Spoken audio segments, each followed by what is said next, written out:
the environment within which you are brought up counts a lot as to how you begin to shape your future. You take the environment, you converse with the environment under which you are brought up. And this is what happened to me.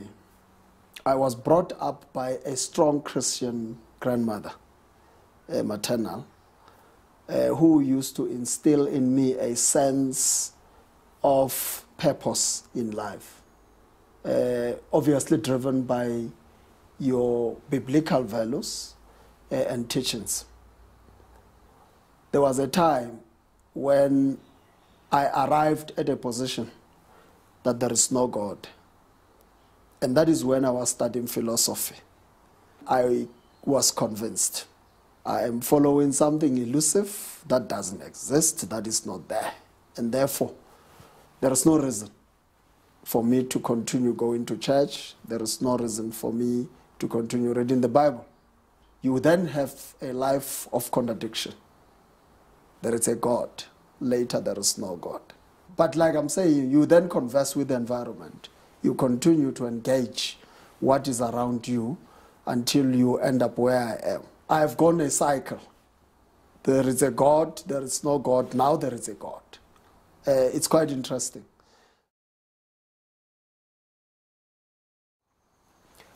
Well, balancing this, it's one, those that are around you, your friends, your family, your colleagues, you must make them understand that you have got a purpose as an individual before you become a collective. And once you have passed through that kind of engagement with yourself and your life, you then share what you find as answers with those that are part of your collective. That friends, my wife, my husband, my children, this is the life I have chosen because my purpose in life is to achieve the following. So you do what in other terms is you getting a buy-in so that your family would come to understand why you do certain things. You don't do things to surprise them. You do things to reinforce the knowledge that they have already. And therefore you're going to find a family that supports you more than a family that moves away from you. You get into doing these things as a lifestyle to a point that family becomes core participants in your purpose in life. And that's how societies, communities should be made. That's how families should be made. That when we are in the house, we take care of each other's purpose in life. We share, we support, we do collectively. And that's how I balance family and what I am doing. It's about communication. It's about engaging one another so that when your days come to an end, you're not going to find an excuse why you didn't do certain things. You wouldn't come and say, no, I didn't do these things because my wife was there. I couldn't do this because I was married. I couldn't do this because I had children. No. You must actually be able to say, I did these things because I was a married person. I achieved because I had children around me. So it must never become an excuse. It must rather be an empowerment.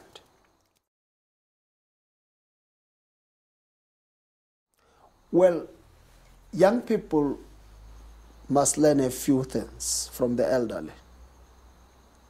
That when they commit wrong, it's not the end of their lives.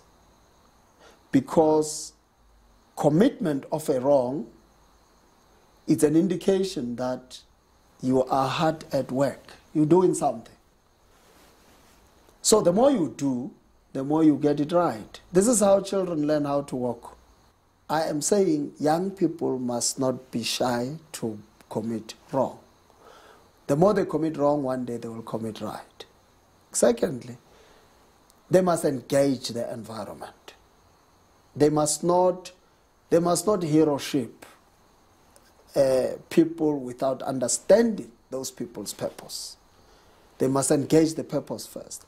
They shouldn't think entrepreneur is about money and making a lot of profits and so on. They should see entrepreneurship as that calling of service to your people, to your nation, to society in general. But over and above that, unlocking your own potentials. Society is not only made of scientists alone. It's not only made of commercial people alone.